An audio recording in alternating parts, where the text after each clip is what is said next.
Ok, então o desafio é que nós não conhecemos essas realidades. Essas realidades, elas vão se descortinando à nossa frente, à medida que nós vamos conquistando a mestria do ambiente onde nós estamos, da realidade onde nós estamos, e temos o desejo de buscar uma nova realidade, de ampliar essa realidade, né?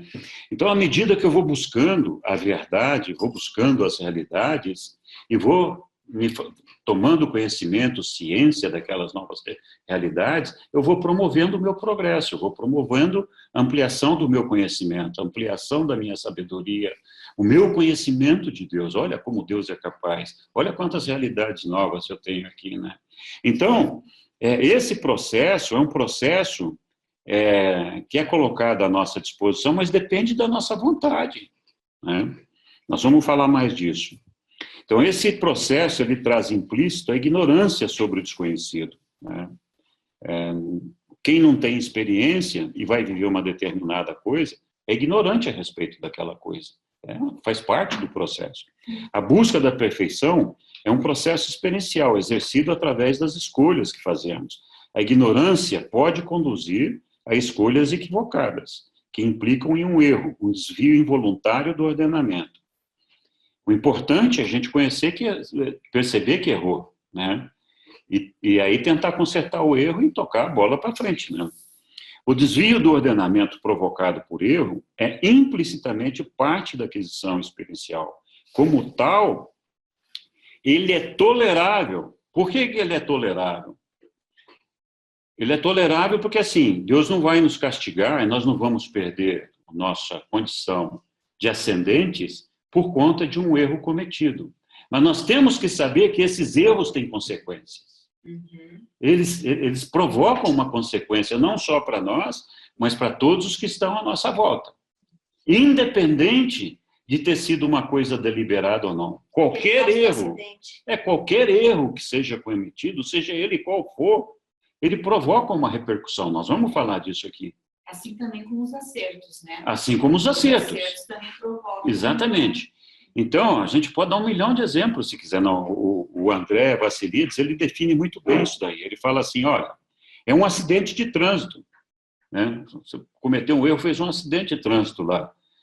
Coitado dos caras que se envolveram naquele acidente, tem prejuízo material, às vezes tem vítimas, às vezes, enfim.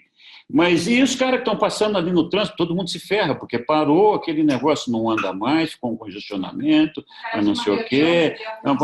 Então, assim, todo mundo é afetado por aquele erro, né? Não tem como. As coisas mais bobas que a gente faz, as mais simples, que são erradas, elas têm uma consequência.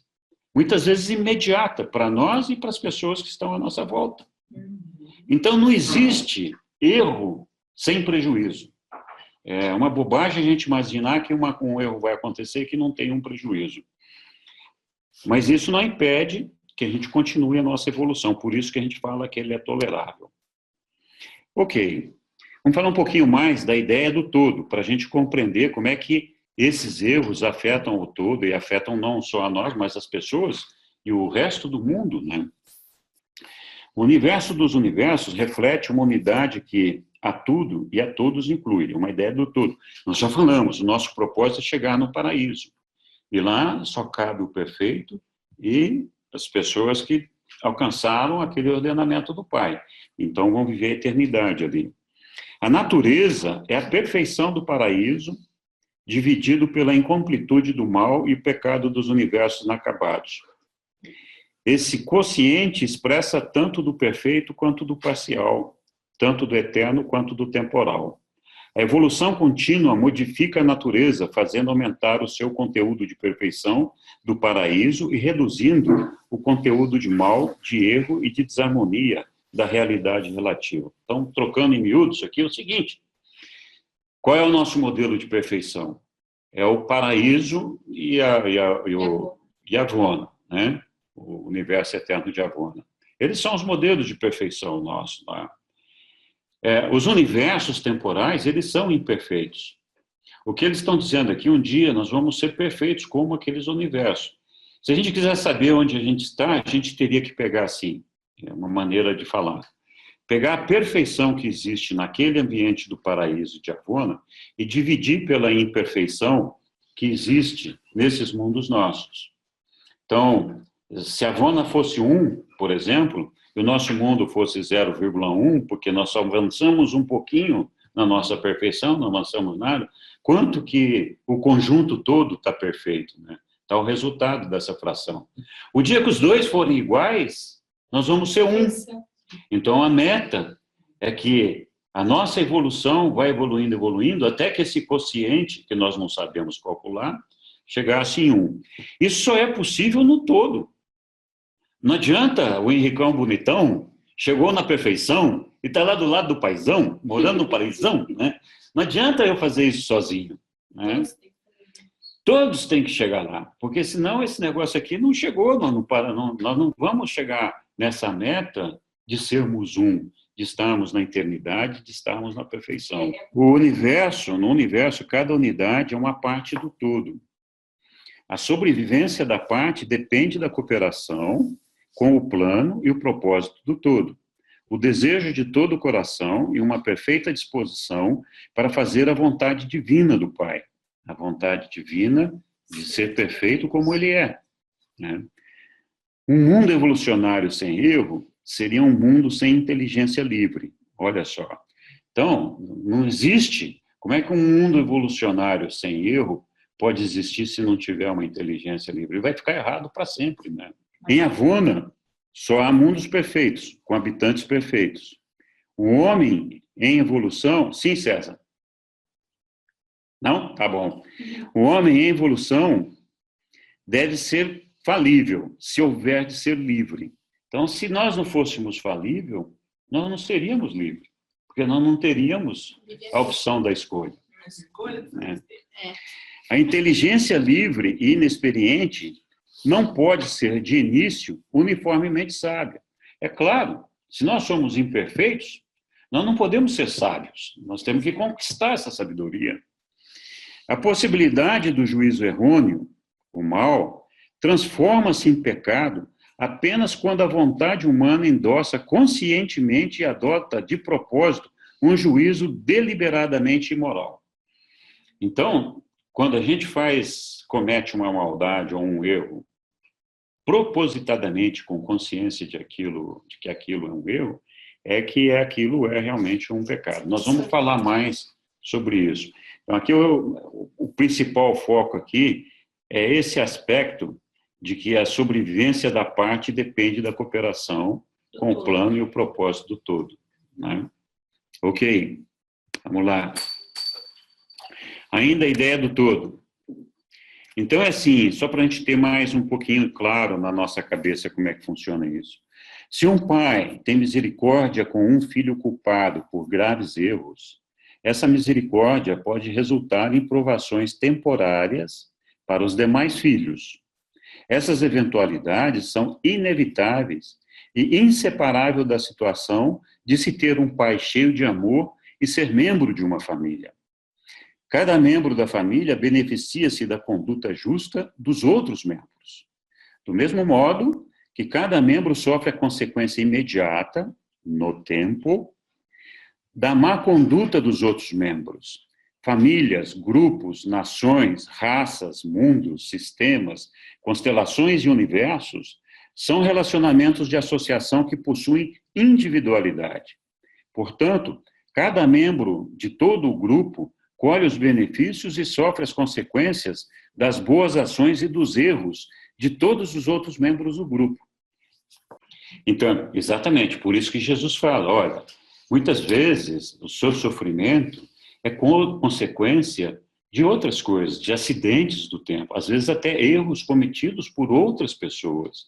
Não é o pai que provoca esse sofrimento. Quem de nós não vive numa família que tem um elemento problemático, às vezes mais de um, né? Sempre tem um que dá trabalho. É difícil uma família, muito raro, uma família que não tenha um que dê problema, que ocasione. Jesus, na família dele, de 8 irmãos, ele tinha aquele irmão Judá que dava um trabalho danado para ele. Né? Exato. Foi preso, Jesus foi com ele ficar na prisão, não que Jesus tivesse sido preso, mas que Jesus não quis deixar ele sozinho lá na prisão.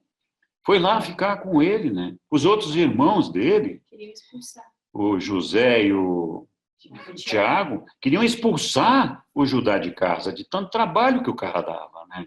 E Jesus segurava a onda. Não, olha, cara, não é bem assim, vamos lá, tem que dar uma chance para o teu irmão, não sei o quê, né?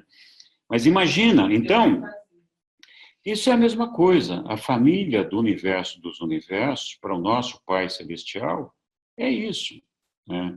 Não é diferente da nossa família, não é diferente do nosso bairro, não é diferente da nossa comunidade, da nossa cidade, do nosso estado, do nosso país, do nosso continente, né? E assim, nós estamos inseridos num contexto onde nós somos afetados por tudo. A gente vive no Brasil e nós estamos vivendo essa situação econômica, esse caos que está afetando 12 milhões de pessoas desempregadas. Essas pessoas, coitadas, elas não provocaram isso diretamente por elas. Elas estão sofrendo as consequências de coisas provocadas por governantes irresponsáveis que fizeram coisas erradas. É certo que nós, amanhã, vamos escolher os nossos candidatos lá na coisa, né? Então, em certa medida, nós temos uma responsabilidade sobre isso. Agora, é inescapável que a gente sofra as consequências desses erros, dessas maldades, desses pecados que são cometidas por outras pessoas. Então, isso nos dá, mais uma vez, a ideia do todo, de como isso nos afeta, né? E como isso, a rebelião trouxe um prejuízo enorme para o desenvolvimento, mas, ao mesmo tempo, um aprendizado muito grande, né? Então, quando você olha pontualmente, e o livro, os ensinamentos, eles insistem muito nisso, todas essas consequências, todos esses problemas, eles são passageiros, eles são temporais. Na eternidade, isso desaparece, existe um ganho grande em cima disso daí.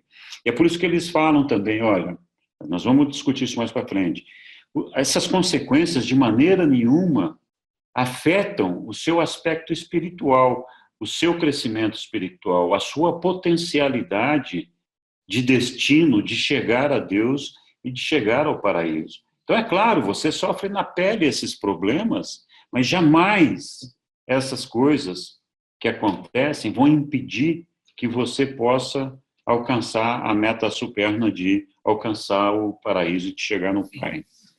Então, aqui é disso que nós estamos falando. Caso sofras consequências por pecados de outro mortal ou por causa da rebelião do sistema, nós estamos falando aqui da rebelião Caligástia de Lúcifer, não importa o que tenhas de suportar, tende a certeza eterna de que tais atribulações serão aflições passageiras. Nenhuma dessas consequências do erro dos seres fraternos colocará em perigo tuas perspectivas eternas, nem te privará do direito divino de ascensão ao paraíso e de alcançar Deus.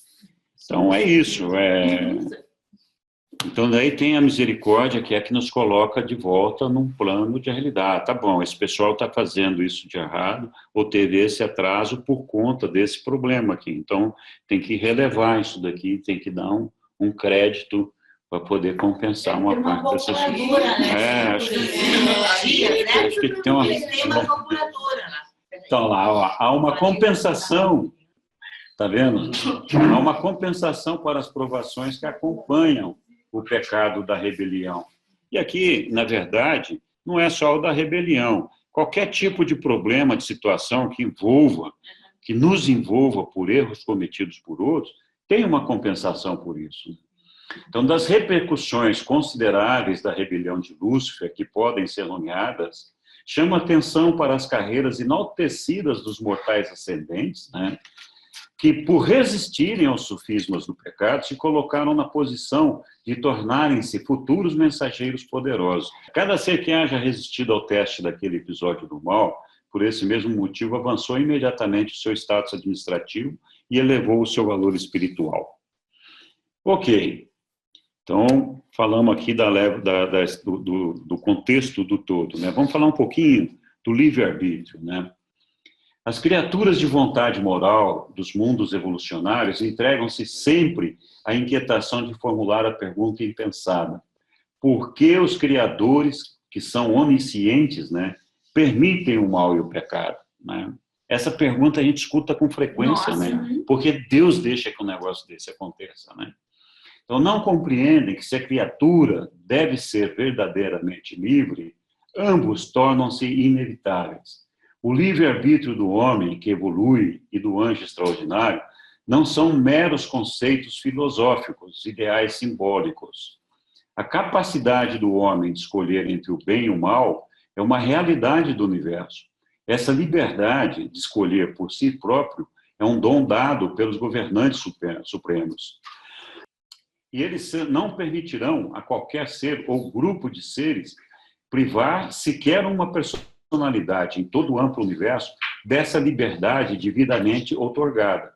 E menos ainda para satisfazer os seres transviados e ignorantes no desfrute de algo erroneamente considerado como liberdade pessoal.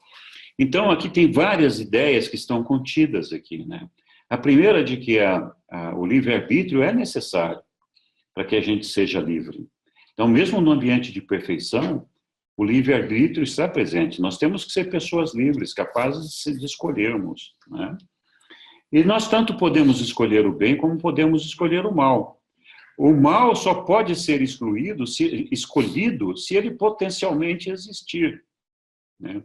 Então, assim, se a gente falasse, não, mas Deus podia nos dar o livre-arbítrio, mas ele podia excluir o mal do mundo. Ah, sim, mas então nós não tínhamos que fazer escolha nenhuma, né? A gente sempre está no bem, só no bem, só no bem, e não tem livre-arbítrio, é só liberdade fantasiosa, né? Não existe o livre-arbítrio. Então, a capacidade da escolha e a liberdade implica em que exista essa possibilidade do mal. Mas Deus não criou o mal. Ele criou a possibilidade do mal. Nós, com a nossa escolha, escolhemos o mal. E aí a gente materializa o mal. Exatamente. No momento em que nós escolhemos o mal, aí nós materializamos esse mal. Mas mesmo dentro do nosso livre-arbítrio, a gente vai falar muito disso aqui, existem restrições, limitações para a gente usar esse livre-arbítrio, né? Então, o nosso livre-arbítrio, por exemplo, não pode fazer com que alguém chegue e mude o plano que Deus tem para aquela humanidade dele. Então, como Lúcifer queria fazer, por exemplo. Lúcifer tinha o livre-arbítrio dele. E Deus permitiu que ele existisse. Mas mesmo com esse livre-arbítrio, existe um limite até onde Lúcifer poderia chegar. O estrago pode ser feito. E o estrago que ele pode fazer, né? Jamais Deus permitiria que ele conseguisse mudar toda uma humanidade para criar um universo paralelo, um negócio que não fosse de acordo com o plano de Deus. Então, nós vamos falar bastante dos limites do livre-arbítrio daqui para frente. O que você quer dizer exatamente como Deus criou a possibilidade? Deus não criou o mal, mas ele fez todas as coisas que existem no mundo. Então, assim como o bem é uma coisa latente, o mal também é uma coisa latente.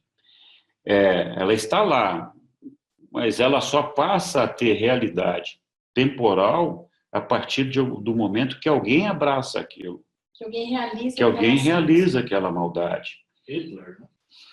Ok, ainda falando do livre-arbítrio. Nas criações do tempo e do espaço, o livre-arbítrio é resguardado com restrições e limitações. Então, como assim o nosso livre-arbítrio, então, não é um livre-arbítrio verdadeiro? Ele tem limitações? Tem. Então, nós vamos estudar um pouquinho isso. A evolução da vida material, primeiramente, ela é mecânica. Então, por exemplo, o nosso livre-arbítrio, nós somos animais. A nossa primeira reação na condição de animais é de seguir os instintos animais, a mecânica animal. Então, por exemplo, a fome não é um negócio que nós conseguimos controlar, nós só conseguimos saciar a fome comendo. Não tem jeito da gente superar a fome se a gente não quiser comer. Ela vai continuar lá. A sede, todas aquelas coisas que são de funcionalidade animal, os instintos básicos, eles nos dominam, eles nos controlam. Não tem como você ter uma mestria sobre eles, de dizer, não, eu não vou comer mais, daqui até os próximos 20 anos eu vou ficar sem comer. Não existe essa possibilidade. Você pode ter até um certo controle de saber que você não precisa chorar para conseguir a comida, não precisa gritar, não precisa fazer isso, não precisa fazer aquilo outro. Existem outras formas de você conseguir a sua comida, né? Então, assim, a mestria de como controlar esse instinto, você consegue nessas coisas. O que eu faço, então, para saciar minha fome? Que coisas eu tenho que fazer? Tenho que trabalhar, tenho que cozinhar. Eu posso esperar 1 hora sem chorar, não vou morrer se eu esperar 1 hora, vou esperar 2 horas, tudo bem. Mas, então, existe um limite até onde o nosso livre-arbítrio pode ir nessas coisas. Depois existe a ativação da mente e existe um limite onde nós podemos chegar nesse livre-arbítrio, na parte mental. Então, quando a gente ativa a parte mental, um limite, por exemplo, é o nosso próprio instinto animal. Por mais que a gente tenha uma mente bem desenvolvida, com bastante conhecimento e tudo mais, essa mente nossa que controla a nossa vontade, que controla a nossa mestria, ela não é capaz de superar as nossas necessidades animais instintivas. Então, a nossa mestria sobre isso daí é limitada. Então, a nossa vontade, o nosso livre-arbítrio, mesmo usando esse processo mental, nesse sentido é limitado. Ele também é limitado num outro sentido. Não basta eu falar, eu quero ser Deus. Eu posso ter a vontade de fazer isso, mas eu não consigo. A minha mente não me dá para isso. Ela não me leva nesse... Então, o meu livre-arbítrio, ele é limitado dentro de determinados parâmetros. Mas dentro desses parâmetros, eu exerço as minhas escolhas e elas são verdadeiras. É uma liberdade total. Após a outorga da personalidade e tendo a mente pode se tornar, e a nossa personalidade, dirigida pelo espírito. E isso nos dá um outro nível, né?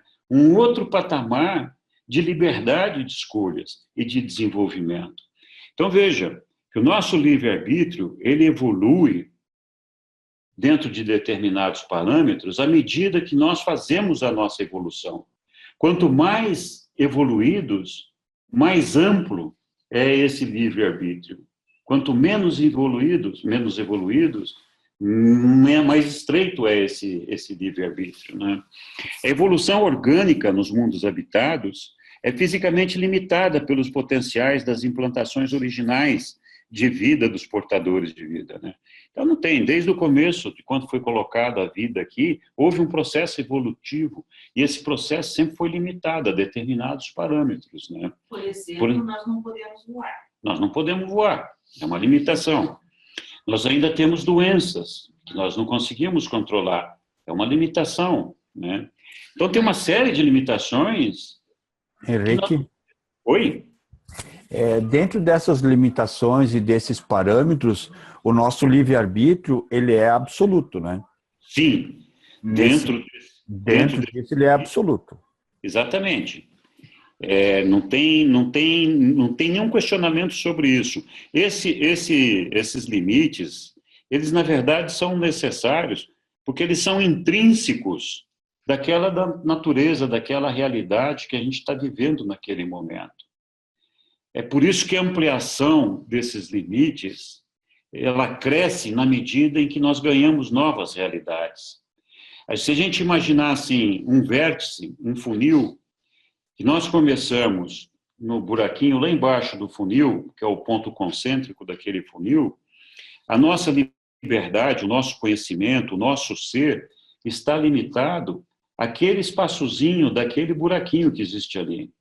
Se nós imaginarmos que a realidade de Deus é a boca desse funil lá em cima, aquele espaço lá em cima, À medida que a gente for avançando para Deus e for crescendo verticalmente em direção a esse espaço superior do funil, nós vamos ampliando o tamanho desse buraquinho que a gente está vivendo lá, até chegar na realidade de Deus.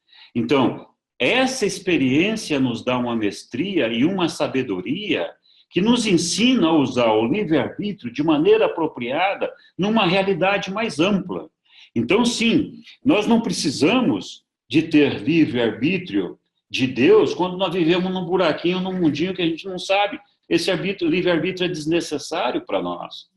Ele não tem significado, não ajuda em nada. Mas Deus nos dá o livre-arbítrio, ainda que limitado, o suficiente para que nós possamos, naquela realidade, tomar as nossas decisões de maneira inequívoca, preservando sempre a nossa individualidade. Não tem como contestar que aquilo é um ato de liberdade nosso, né? Então, o homem mortal é uma máquina, um mecanismo vivo. As suas raízes estão verdadeiramente no mundo físico da energia.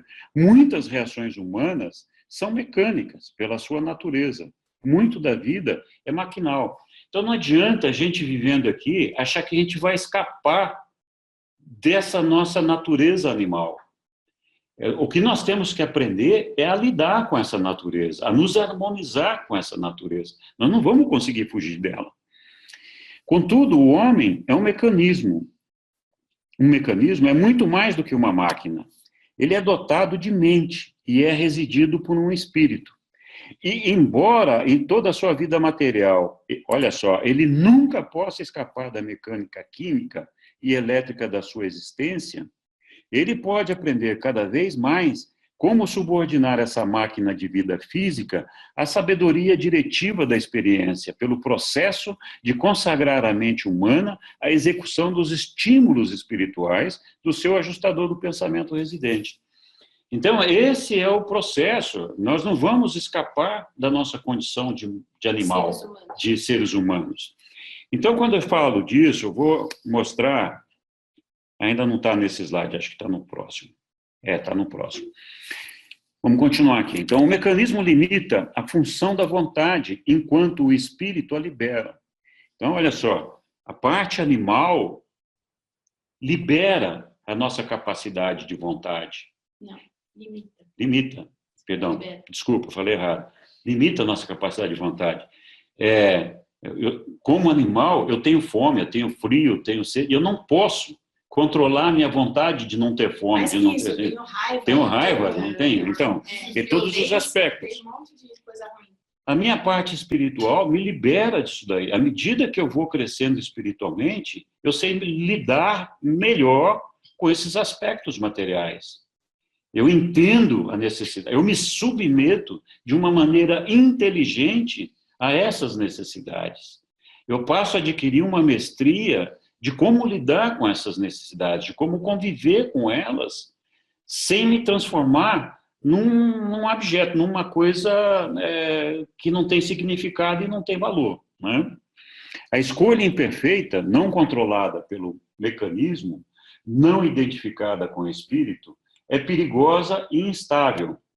Então, olha só, o processo mental, quando você o evolui, e você passa e consegue administrar melhor as suas necessidades animais, mecânicas e materiais, se esse processo mental não tiver vinculado a um desenvolvimento espiritual, ele te leva a um processo perigoso, ele pode te levar num caminho muito perigoso.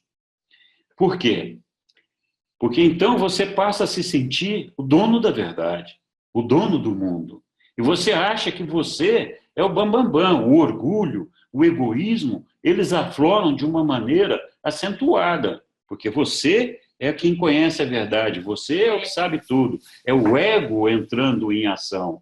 Então, assim, à medida que o homem se libera dessa parte mecânica e animal dele, ele precisa, juntamente com isso, desenvolver um aspecto material, um aspecto espiritual. Ele precisa ter um relacionamento com Deus, ele precisa ter um relacionamento de amor com os irmãos, ele precisa de um desenvolvimento religioso, porque se ele não fizer isso, ele começa a entrar na questão do ego e é muito desenvolvido mentalmente. Então, poderia acontecer, por exemplo, um exemplo bobo, né? Mas os animais, por exemplo, eles matam para saciar a fome deles. O homem poderia matar por puro prazer. Às vezes eles fazem isso.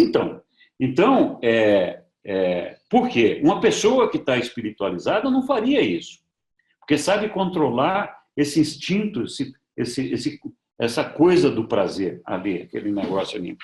Então, assim, a nossa máquina é uma combinação de máquina com a nossa mente e com o nosso espírito.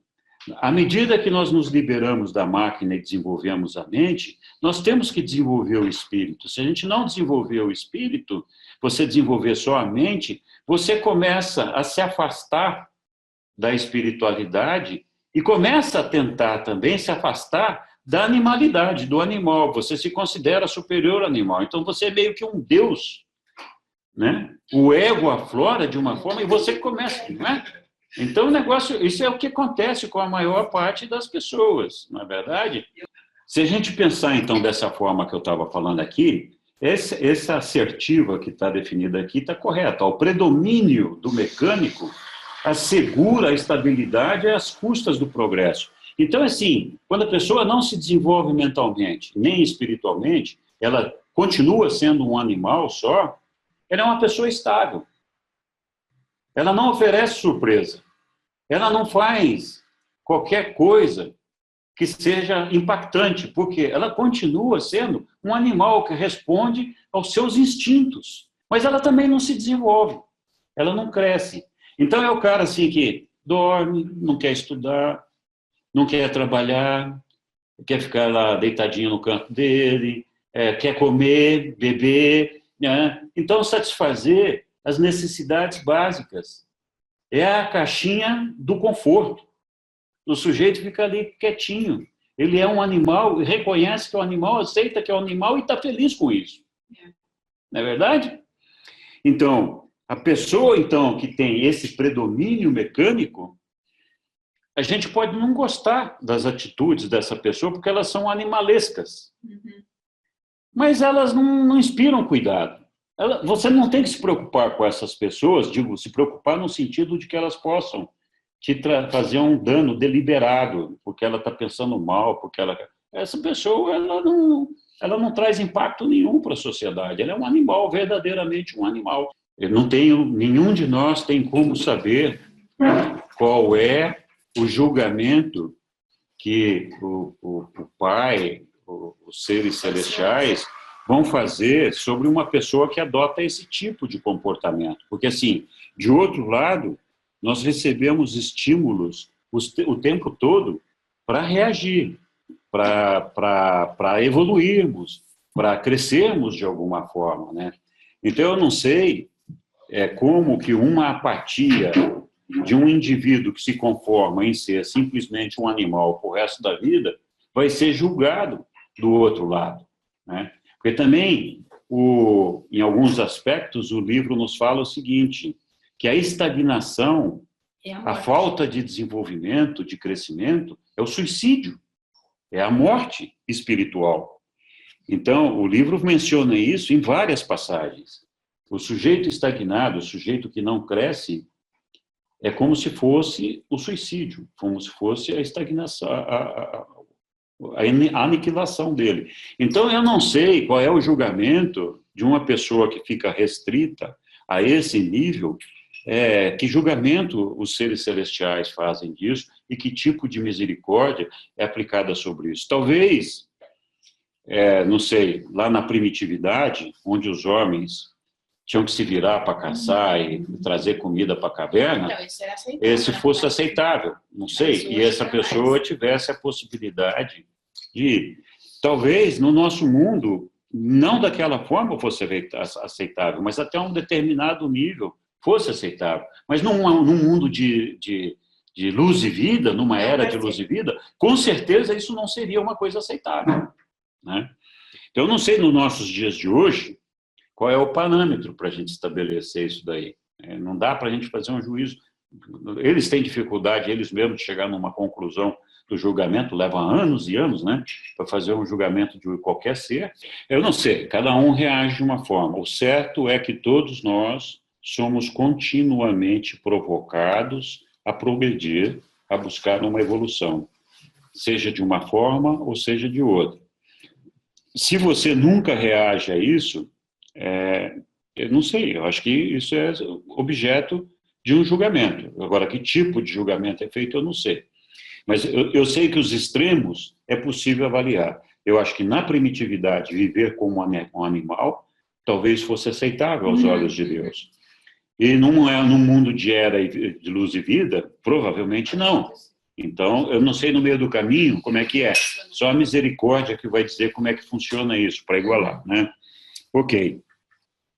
A aliança com o espírito libera a escolha do nível físico, ao mesmo tempo assegura a estabilidade divina produzida por meio de um discernimento interior universal, ampliado e de uma compreensão cósmica crescente. Então, nesse nível, a gente tem uma mestria, né, crescente sobre os instintos animais. A gente consegue controlar melhor, administrar melhor esses instintos animais, e, ao mesmo tempo, nós temos uma vontade de cumprir a vontade do Pai, a lei do Pai. Então, assim, tem um desenvolvimento, a parte animal está controlada, está adequadamente supervisionada pelo nosso eu, a parte mental continua em evolução, em desenvolvimento, administrada pela nossa parte espiritual, está indo. Então, nós encontramos o equilíbrio do Henrique animal com o Henrique mental e o Henrique espiritual, de maneira tal que o mental seja utilizado para o nosso desenvolvimento e o nosso progresso, alinhado com a vontade do Pai, e não com a minha vontade. Que o risco que a gente tem quando a gente não desenvolve a parte espiritual e só a parte mental, é que seja feita a minha vontade, e não a vontade do Pai. Né? Ok. Continuamos lá. O grande perigo que acossa a criatura é, ao conseguir a liberação das algemas do mecanismo da vida, que ela deixe de compensar essa perda de estabilidade e efetuar uma ligação harmoniosa com o operante com o espírito. Então, assim, a vida animal ela é estável, nós já falamos, não tem surpresa nisso, né? O cara que responde às reações animais, você sabe o que você pode esperar dele. A pessoa, quando ela começa a dominar isso daí, a fugir disso através da evolução mental, ela sai desse ambiente de segurança, sai da caixinha do conforto. E aí, se não estiver com esse estímulo espiritual junto, aí é que mora o perigo. Então, é isso aí. A escolha da criatura, quando relativamente liberada da estabilidade mecânica, pode ser intentar uma outra autoliberação, independentemente de uma identificação maior com o espírito. Aí o cara começa a inventar, né? Não, aqui... Então, esse que é o problema, porque aí você fica sem norte, começa a procurar coisas e tentar descobrir coisas e entrar por um monte de caminhos errados sem nunca saber o que você está fazendo. Então, a mestria sobre a vontade da personalidade, a gente poderia simbolizar mais ou menos tudo isso que a gente estava falando. Assim, a gente tem a nossa mente humana, né? E essa mente humana, ela vem de um mundo físico, animal, química, não tem muito segredo ali. Ela está vinculada com isso daí, apesar de ter um software que é carregado ali, que vem do Espírito Santo e que nos ajuda, então, de certa forma, a desenvolver. Mas, na base, esse intelecto, ele é animal, não tem o que fazer. Então, essa influência animal, enquanto a gente fica nessa zona de conforto, é aquilo que nós falamos. Você passa a ser um animal completamente físico e químico. Você não tem nenhum outro propósito na vida. Você não é diferente de um cachorro, não é diferente de um macaco, não é diferente de nada. Você só cumpre as suas funções físico-químicas. Não tem mais nada para você fazer ali, né? Então, a mente puramente animal, ela traduz o quê? Uma vontade animal. Você só tem vontade animal. Você não tem vontade mental, vontade de personalidade. Então, você é simplesmente um animal mesmo. Né? De outro lado, você entra na fábrica de cultura lá, né? Começa a estudar, começa a ficar inteligente, começa a tal, então vai fazendo, e aí, à medida que a mente vai absorvendo esses conhecimentos, se você não tem um aspecto espiritual envolvido nisso, a mente esclarecida, né, aquela mente que é culta, entre aspas, né, ela passa a dizer, faça-se a minha vontade. Então, você vê que tem um cruzamento aqui no cérebro da linha de origem animal com a origem mental, as duas linhas se cruzam, e ali você passa a ter, através do seu conhecimento mental, da sua cultura, um certo domínio sobre a parte animal, até o limite possível de ser alcançado esse domínio.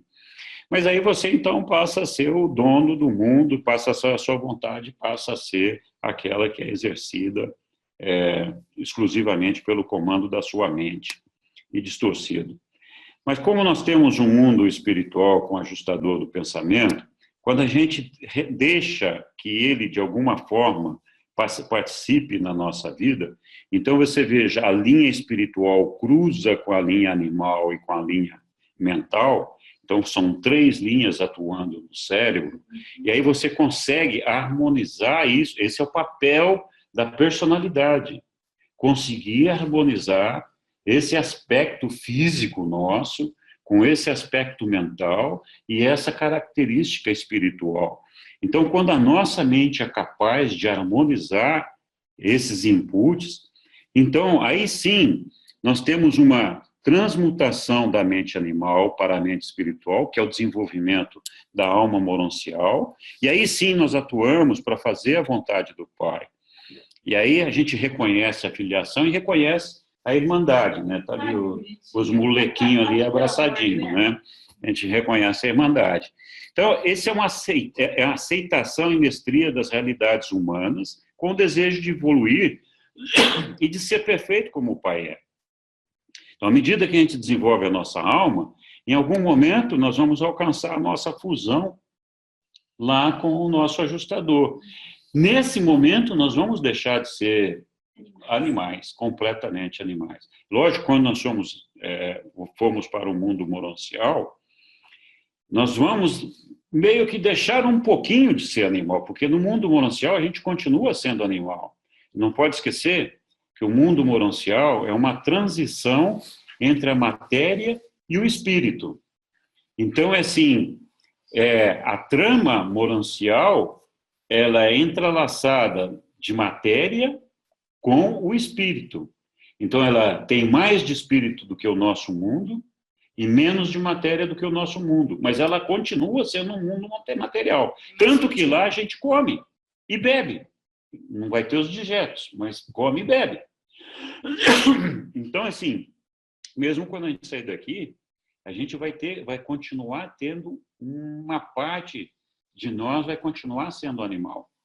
Numa escala menor, mas vai continuar, né? Então, mais ou menos esse processo. Acho que deu para a gente entender essas limitações do livre-arbítrio e de como que a gente deve usar isso daí, né? E também fica claro que a gente está evoluindo. Exatamente, fica claro de que nós temos que harmonizar, não adianta... então, assim, se eu tivesse só uma evolução espiritual, o que aconteceria? Seria uma negação da minha realidade material, física, uma negação da minha capacidade mental, de compreensão da minha inteligência, e aí fica só uma devoção fervorosa, fanática, no aspecto que é falso. Então, isso levaria a minha personalidade a uma distorção dos propósitos dela. Então, a nossa personalidade, ela, neste momento, ela vive uma realidade que foi imposta para ela, que é uma realidade física, material. E ela tem que viver essa experiência. Nós não podemos rejeitar essa experiência. Nós temos que aceitar a mestria das realidades humanas. Nós temos que reconhecer que nós somos animais. Nós temos que reconhecer que nós temos instintos. Então, o livre-arbítrio, o princípio mesmo da evolução biológica, torna impossível que o homem primitivo surja nos mundos habitados com uma dotação grande de mestria de si próprio.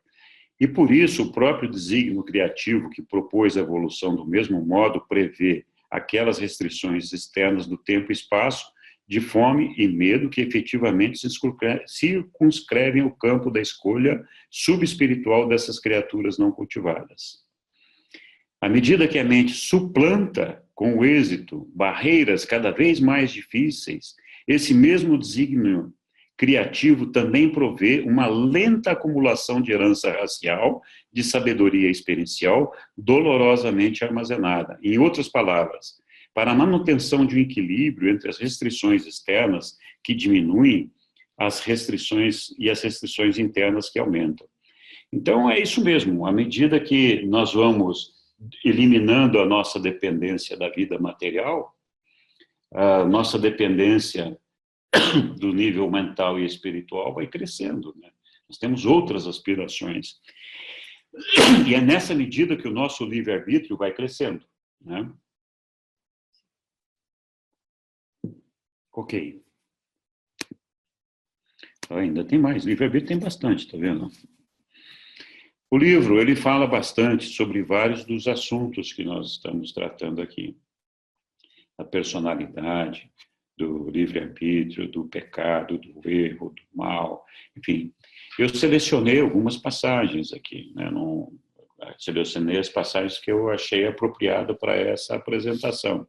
Mas tem infinitas outras passagens, né, que eu sugiro que depois a gente procure lá no livro, né? Então, a lentidão na evolução do progresso cultural humano atesta a eficácia daquele freio. Então, é por isso que é lento a gente crescer, né? Porque aquele freio segura as coisas, mas também se não tivesse aquele freio, ia ser um negócio de louco. Por quê? Porque a gente não adquiriu a mestria para aprender a controlar aquela vivência que nós não tivemos. Então é devagarinho mesmo, por causa disso, né? Olha, primeiro você aprende aqui, depois você aprende aquilo ali, aí vai avançando. É por isso que não dá para fazer um atalho, não dá para fazer um negócio e falar, não, vamos lá. A gente tem que viver as experiências, né? Então, a inércia material, que tão eficazmente opera para retardar as velocidades perigosas de progresso. O tempo amortece e distribui os resultados, de outro modo, letais, do escapar prematuro das barreiras sucessivas à atividade humana. Pois se a cultura avança depressa demais, quando a realização material ultrapassa a evolução da sabedoria e da adoração, então a civilização contém em si própria as sementes do retrocesso, e a menos que respaldadas por um aumento rápido na sabedoria experiencial, tais sociedades humanas irão retroceder dos níveis altos mais prematuros alcançados, e as idades de trevas de interregno de sabedoria serão testemunhadas da restauração inexorável do desequilíbrio entre a autoliberdade e o autocontrole. Isso foi o que provocou o atraso, o retrocesso na rebelião, quando Lúcifer e Caligástia tentaram abreviar o tempo da nossa experiência. Porque eles quiseram queimar etapas, eles quiseram reduzir o processo experiencial. Eles quiseram que a gente saísse da imperfeição para a perfeição rapidinho. Uma coisa. Então, essa abreviação que forçou a humanidade a adquirir conhecimentos para os quais ela não estava preparada, desequilibrou a humanidade e fez com que ela retrocedesse ao invés de avançar. Acabei de falar, a iniquidade Caligástia foi passar por cima do tempo regulador da liberação progressiva humana. Ele destruiu arbitrariamente as barreiras da restrição sobre as quais as mentes mortais daqueles tempos não haviam triunfado por aquela experiência, né? Ok. Lúcifer, do mesmo modo, buscou romper o funcionamento regulador, que é o tempo, o qual funcionava como redutor de uma realização prematura de certas liberdades no sistema local. Um sistema local estabelecido em luz e vida já adquiriu experiencialmente ou experimentalmente os pontos de vista, bem como o discernimento que tornam factível a operação de muitas técnicas que causariam a ruptura e mesmo a destruição nas eras anteriores daquele mesmo reino, né? Imagina se na época do Império Romano, né, os romanos lá tivessem, naquela época, conseguido fazer a bomba atômica, né? Conseguido fazer... né? Onde que a gente estaria hoje? A civilização talvez não existisse mais, né? Ok. A reação automática no universo é estável. Então, tudo aquilo que é automático é estável no universo, né? De alguma forma, contínua no cosmos. Uma personalidade que conhece a Deus, que deseja fazer a sua vontade e que tem o discernimento espiritual, é divinamente estável e eternamente existente. A grande abertura do homem no universo consiste no trânsito que sua mente mortal faz da estabilidade estática mecânica até a divindade da dinâmica espiritual. É aquilo que a gente estava vendo naquele gráfico que eu mostrei lá, né? Então, essa dinâmica, esse equilíbrio é que é necessário para a gente chegar lá. E ele realiza essa transformação por meio da força, da constância das suas próprias decisões de personalidade em cada uma das situações da vida, declarando: é minha vontade que a vossa vontade seja feita.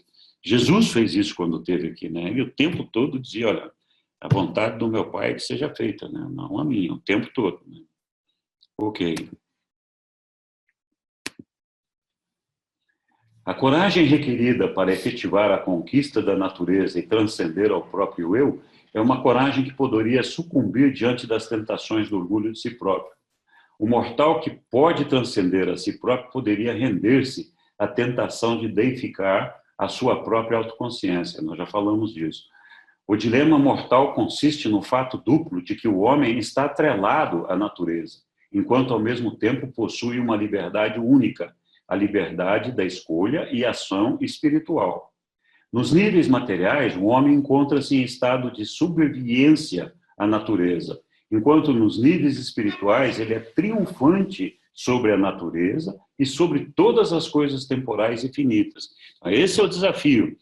Para superar o tempo, né, a coisa finita, nós temos que superar a matéria, temos que escapar da matéria, dessa dependência da matéria, né? Senão a gente não supera isso. Então, tal paradoxo é inseparável da tentação do mal potencial e erros decisórios. E quando o ego torna-se orgulhoso e arrogante, o pecado pode evoluir.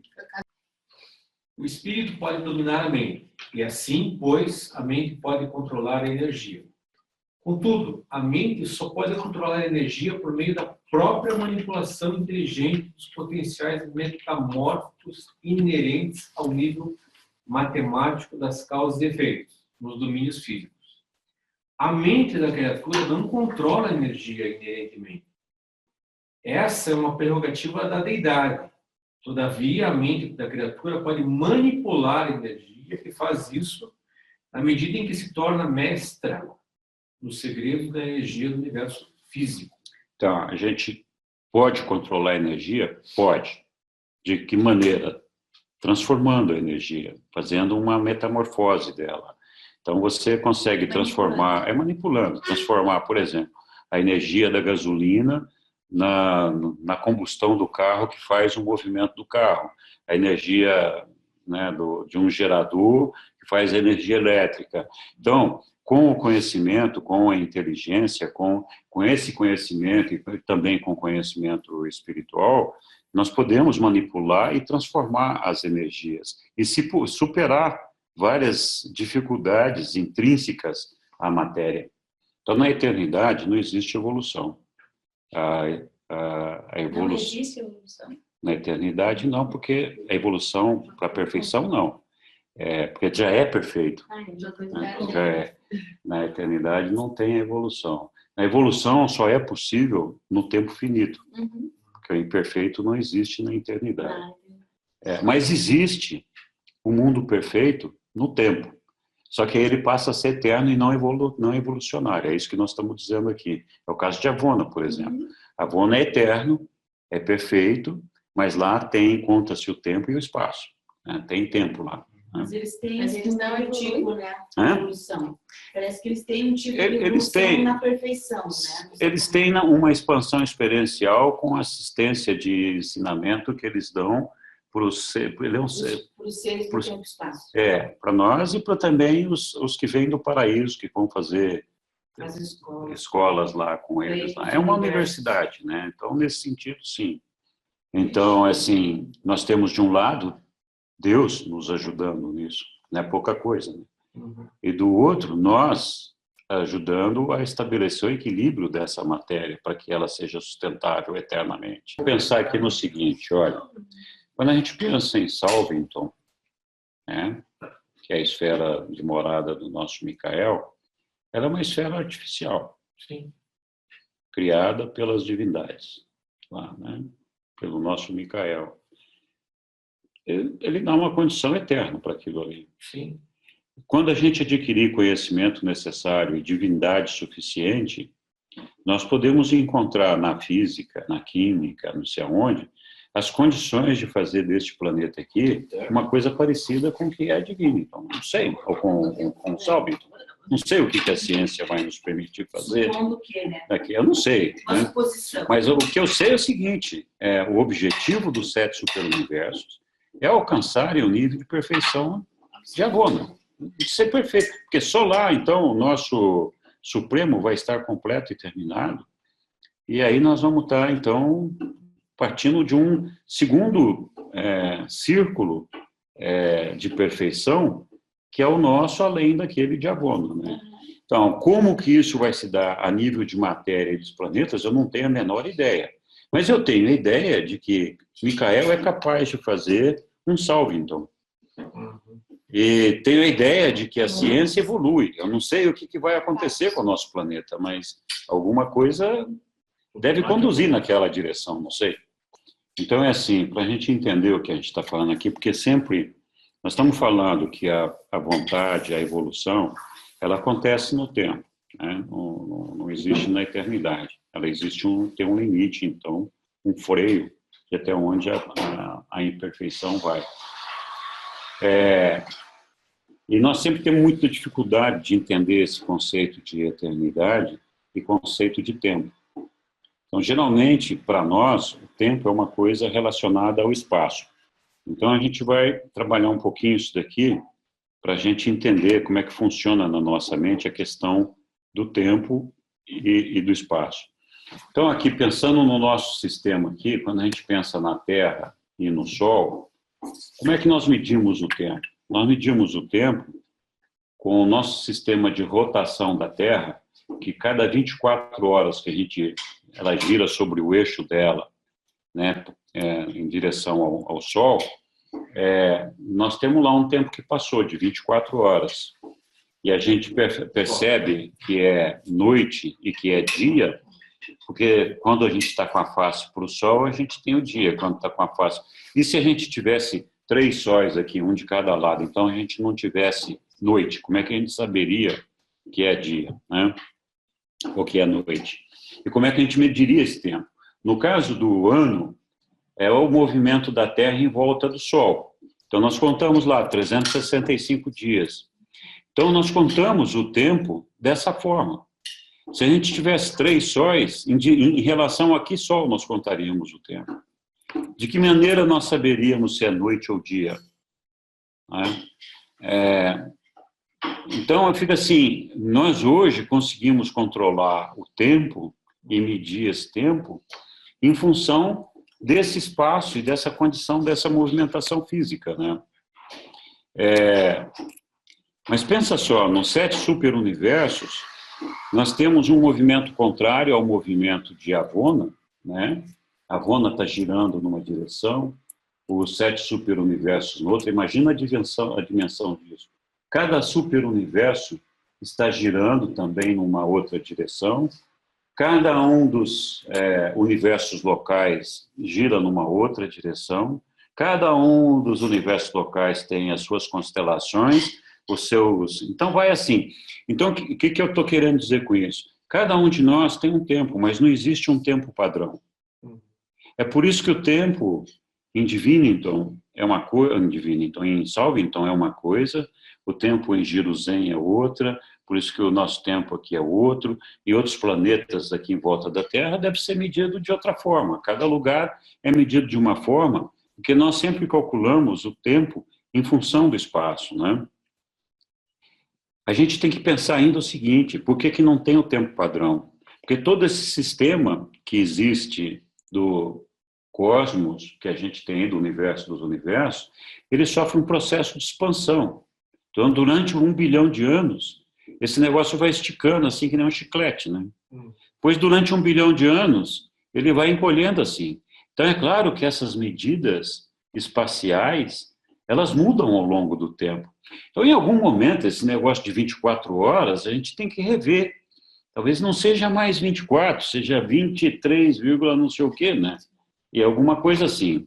Então, o tempo, mesmo que a gente tivesse uma uniformidade de distâncias, no momento em que a gente tem esse movimento de expansão, de respiração, encolhimento dos universos, esse negócio modifica a escala de tempo que a gente tem. Então, durante 1 bilhão de anos tem a contração e durante 1 bilhão a expansão. Aqui tem esse gráfico que eu já mostrei outras vezes.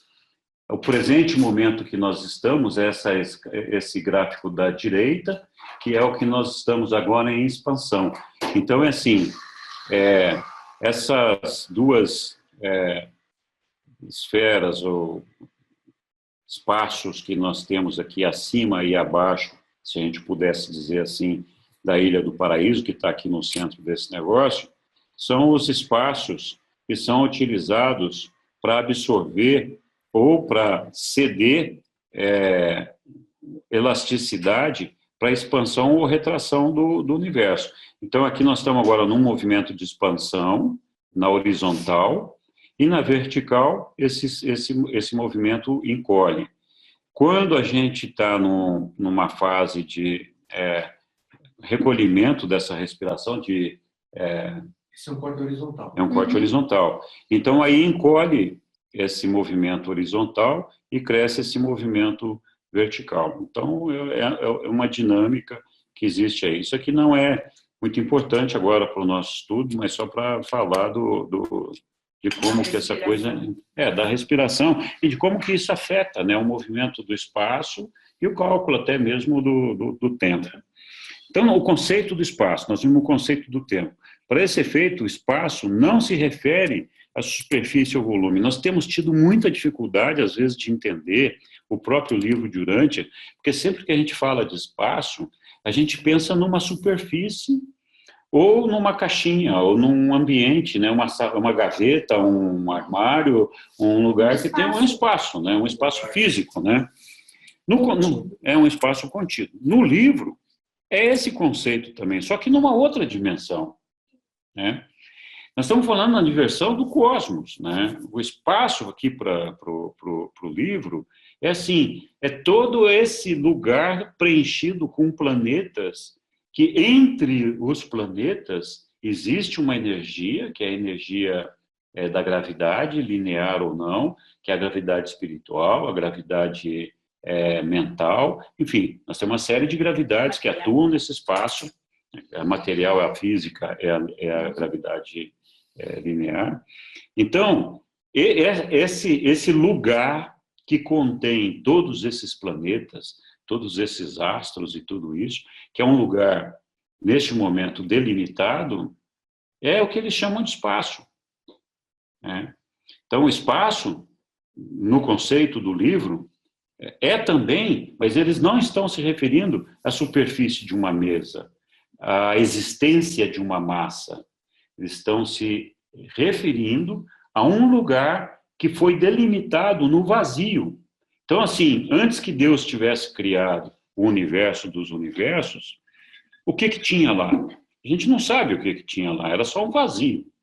Não tinha. Esse vazio continua existindo. Eu não sei se a gente tem que falar que era um vazio ou era um cheio. Depende do ponto de vista, né? Mas Deus estava lá, naquele lugar. Então, era assim, um lugar que não tem começo, não tem meio e não tem fim. Não tem uma referência. É um lugar gigantesco, eterno, infinito.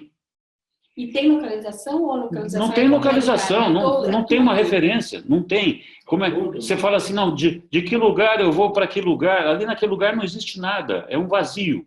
Então, esse todo, na verdade, também é um conceito vago, porque todo significa que tem começo e fim, né? Esse todo não tem começo e fim. Ele não termina, não começa e não termina, né? Então, Deus estava lá. Aí, ele falou, não, eu vou fazer uma brincadeira aqui, vou fazer um espaço. Aí ele fez uma janelinha, arranjou um espaço nesse lugar, nessa coisa, e criou nós. É isso que ele chama de espaço. Esse negócio que ele delimitou dentro desse gigantesco vazio, ou completo, ou cheio, do jeito que a gente quiser falar. Então, esse negócio delimitado ali é o que ele chama de espaço. É onde existem os 7 superuniversos. É onde existem. Agora nós vamos falar um pouquinho mais disso. Então, espaço é essa área contida de alguma forma, ou que tem uma demarcação de alguma forma, nesse lugar que Deus existe e que nós não sabemos uma referência dele. Que assim, tá bom, tem um negócio gigantesco, que a gente não sabe o tamanho dele, e aí Deus falou assim, olha, tem aqui esse cantinho aqui que eu vou fazer esse negócio aqui. E aí eu vou colocar aqui, nesse cantinho aqui, eu vou colocar uns planetinhas, vou colocar sóis, vou colocar não sei o quê.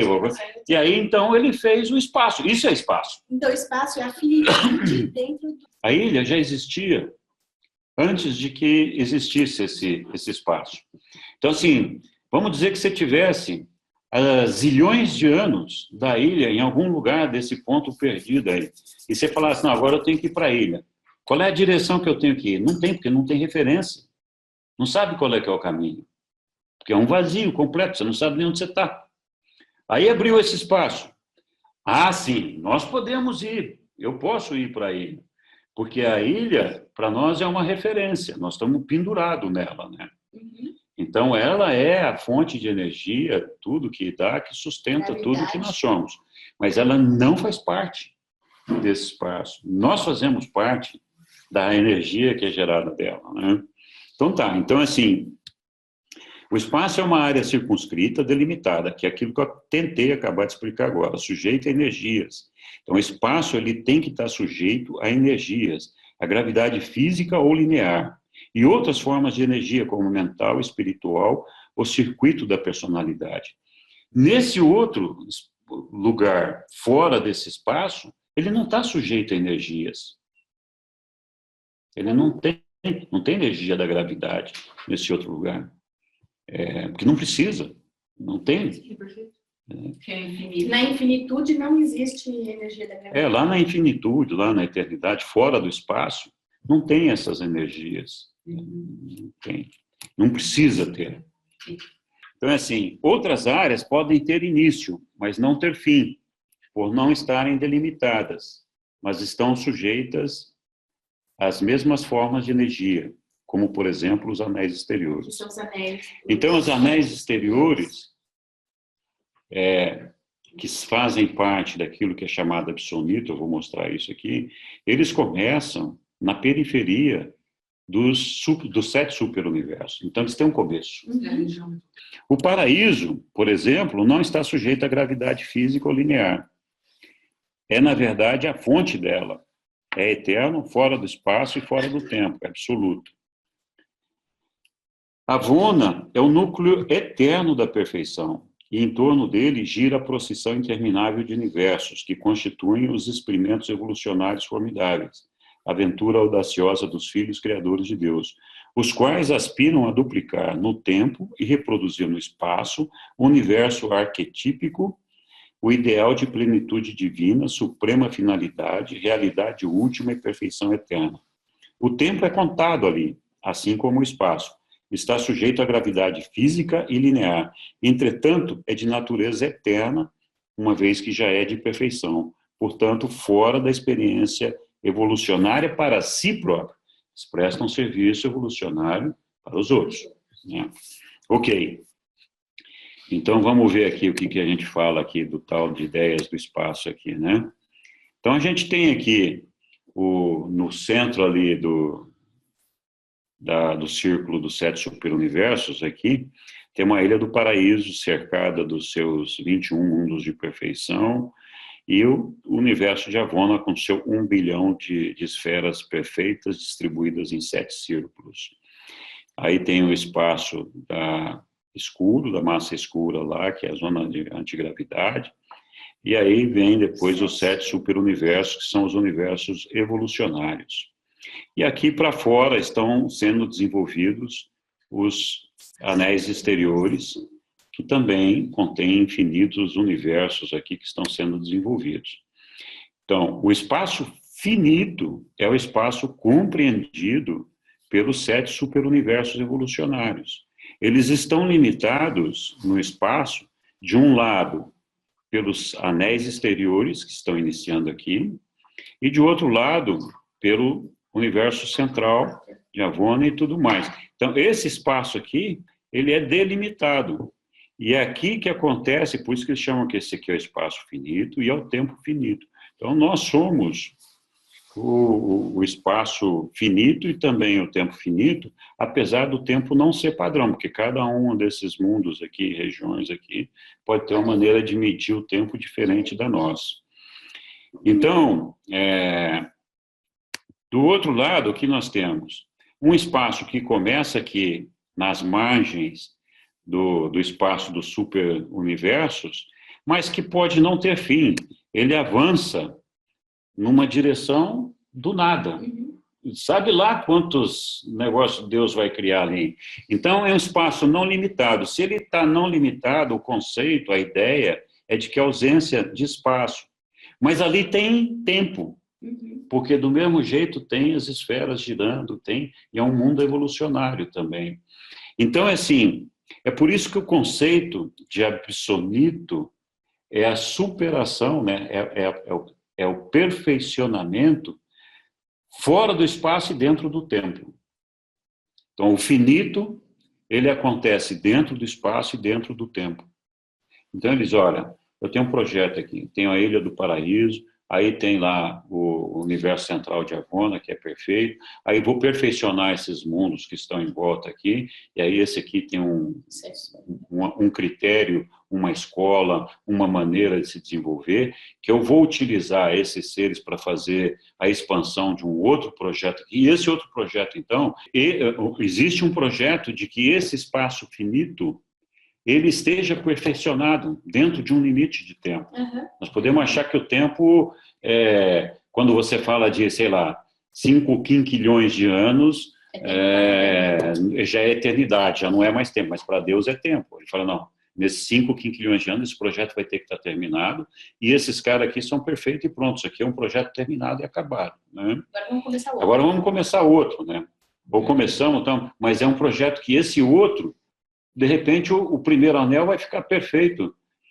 A experiência de evolução, ela acontece dentro do espaço finito e tempo finito. Aqui. Tem um outro corte, né?